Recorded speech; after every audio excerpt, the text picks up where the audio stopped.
Most people know of Billy Mitchell and his endeavors that led to the U.S. to create a separate but equal Air Force. However, aeronautics being used in the United States military started nearly 100 years before the establishment of the United States Air Force. In fact, it began in the Civil War, not with jet fighters or even airplanes at all, but the Union Army actually utilized hot air balloons for reconnaissance missions against the Confederate Army. This began after a certain individual demonstrated the usefulness of aerial reconnaissance to the president and was named Chief Aeronaut of the Union Army, the first of this new title. His name was Thaddeus S.C. Lowe.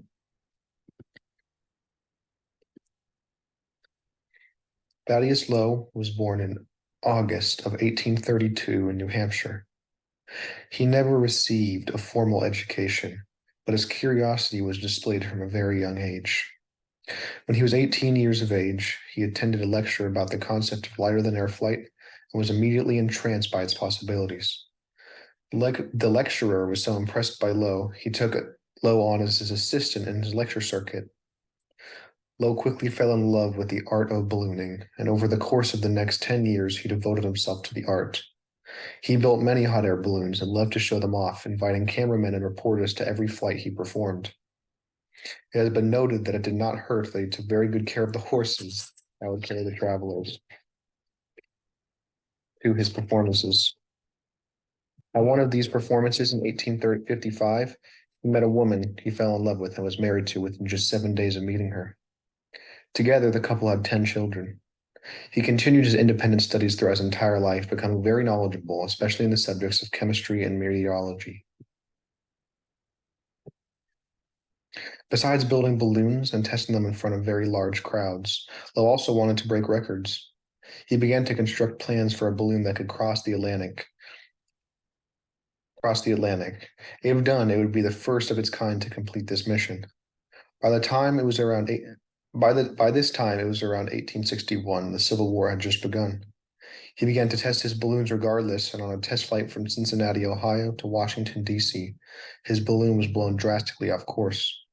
He instead landed in South Carolina, where he was arrested for being a suspected Union spy.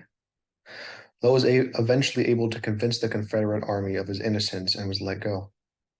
After the incident, he began to advocate for balloons to be used in the way he was suspected of doing in the first place. It is believed that this incident of his arrest is what gave him the idea to do this.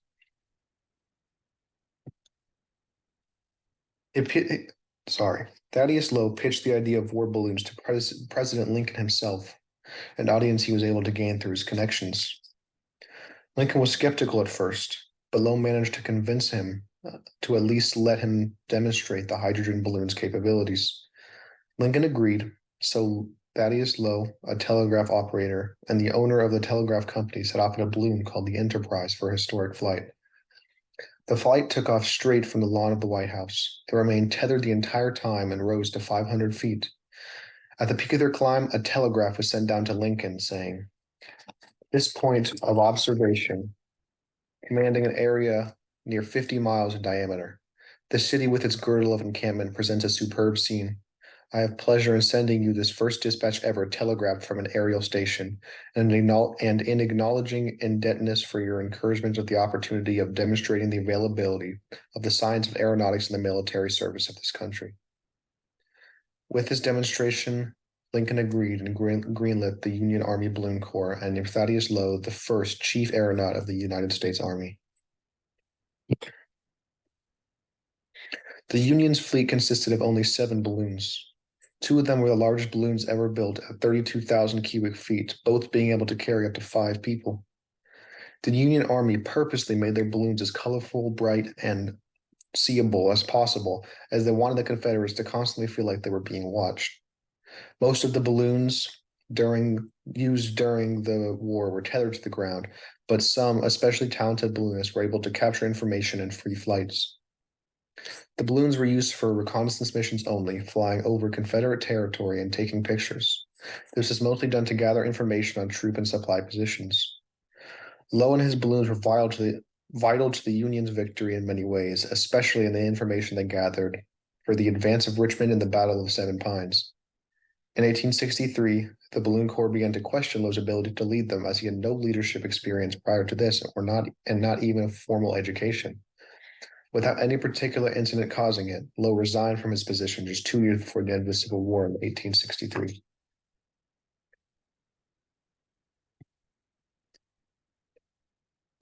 After Lowe's resignation in 1863, he went back to work in the private sector. He began to make and sell ice machines and made a fortune.